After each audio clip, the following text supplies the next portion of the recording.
Hey everyone, just wanted to take you on a quick sketchbook kind of tour, highlighting some things that I just want to talk about character design, specifically with characters in Joe Death, and hope you like it. So I'm working on a character right now. She is a witch, and I just wanted to have a lot of fun designing her, and I kind of have an idea of what she looks like, but I definitely allow myself to play with ideas like if she was one-eyed, maybe a descendant of like a cyclops or something like that. And I like that idea, but I wanted to search out, just more ideas that I had, and that looks like to me, going back in sketchbooks, and I'm really unstructured when it comes to sketching in sketchbooks. I don't have a delineation between like, I'm going to draw this on this day. A lot of it is just very unstructured, and so it's actually quite hard to find things, but I every so often I'll go back and I'll look and I'll search ideas, and I see ideas that I've drawn before, have similarities, and I can pull from all the different aspects of what I've got going on. So like this, let's say the costume, while I don't exactly, I wasn't really feeling the one-eyed thing. I think that implied a little too much, but I really liked her costume, and so I sort of incorporated it with a different face, and I really like this design a lot. I think there's something kind of posh about her, a little sophisticated, and her kind of low gaze is kind of like a very sort of prideful like aspect to her. So and I found that, I guess I found her face. I'll just flip through this. I don't even know if it's in the sketchbook. I've got other ones, smaller ones here that may actually have it, but I'll just give you kind of a tour. Just a lot of stuff going on, like this guy's face is from that Storyteller issue that I did with the Henson Company. These guys are sort of horned creatures. And a Boba Fett there. Like, I don't exactly, like, I couldn't retrace what I was thinking exactly, but this is just crappy stuff. But you have to, I think that you have to allow yourself to make and to sketch very poorly, and to find interesting things. So there's more of the one-eyed design, and here's this guy. This is a very early design of another character that I'm going to have in the second issue of Joe Death, and I like certain aspects about it, but I'm always interested about pulling different ways. Is he very fat? Does he have horns on top and horns on or teeth that sort of mirror the same? This is my dog Willow, if she were a person. I really like this little cat guy. I don't know what he's going to be, but hopefully something.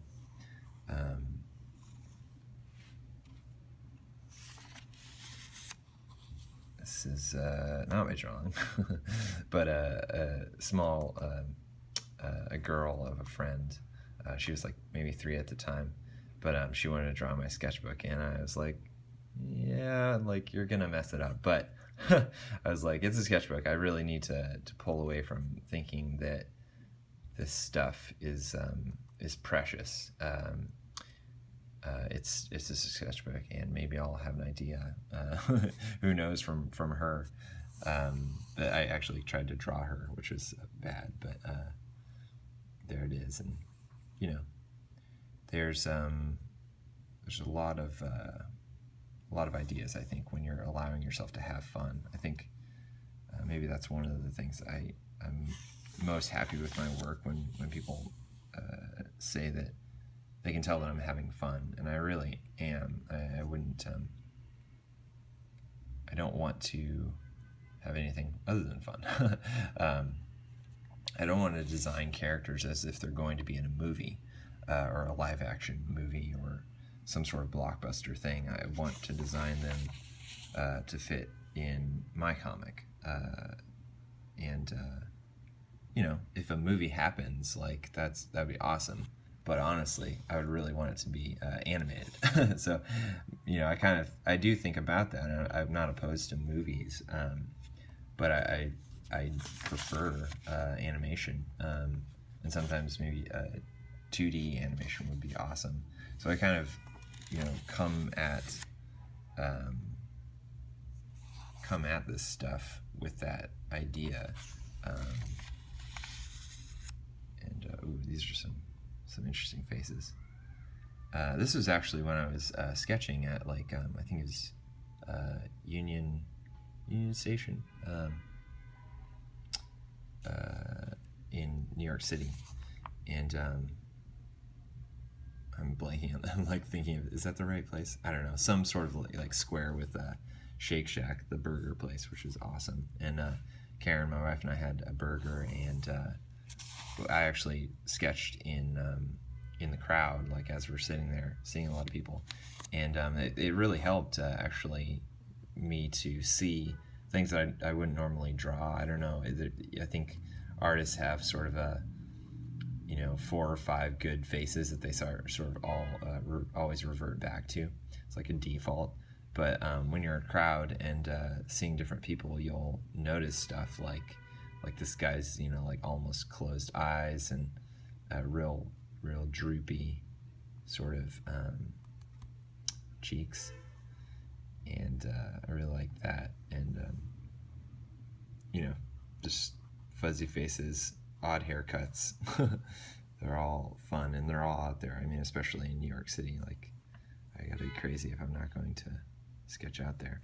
I didn't see this guy in person right here, which was nice. I think I would have freaked out if I did see him in person.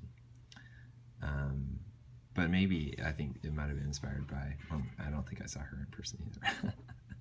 But maybe the hair, curly hair. I don't typically think of or draw hair as really curly or wavy. But I think it's good to obviously add that to my tool belt. And also windows and architecture. I really am not super comfortable with drawing that, and I always want to keep it organic, but I don't have a strong sort of cachet of stuff to pull out when I need to draw architecture and windows. And I think when you add little details and you remember these details, which I actually don't, but that's why I'm looking at this sketchbook. It is really good to convince people that what you're drawing is somewhat realistic. It's actually just sort of a lie, of course, but I think little small details go a long way. So we're into the deep woods here, but I'll keep going. I think this is fun. This is a lot of the storyteller stuff I was working on when working with the Henson Company.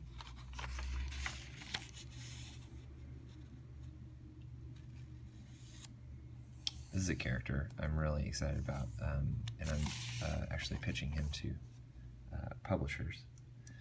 And it's a kind of a secret project, which I haven't shared, but I have actually done a lot of work for it. There's Joe again. He's really moving here. I really want him to have a lot of action and movement. And in the first issue, there's not, but just you wait. And Blue as well, the little moth that sits on Joe's shoulder. I really like him, and I'm not unhappy that I gave him 6 arms. I think I actually have, what is that, 8 arms there, which is weird. I must have thought his legs are actually arms. So I'm like, I was like really killing myself there because I was like, why am I doing 8 arms? But no, he should have more 6 arms, and 2 of the legs are arms. But he's got a lot going on actually. The antenna, legs, and 2 sets of arms, wings. I'm thinking right now actually I might actually not need the second pair of arms, but I do really love it. I think it's unique, and I'll probably stick with it.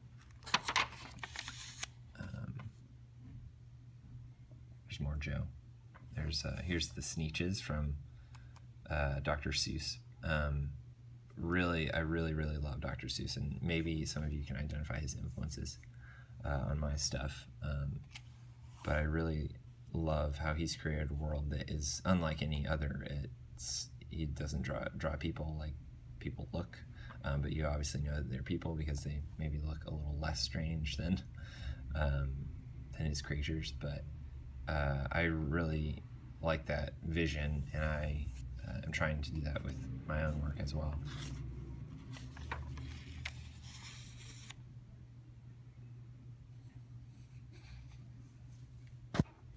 All right, thanks so much for coming along. It was a lot of fun, and I hope to do something like that again, and more things as well. So thanks a lot. See you later.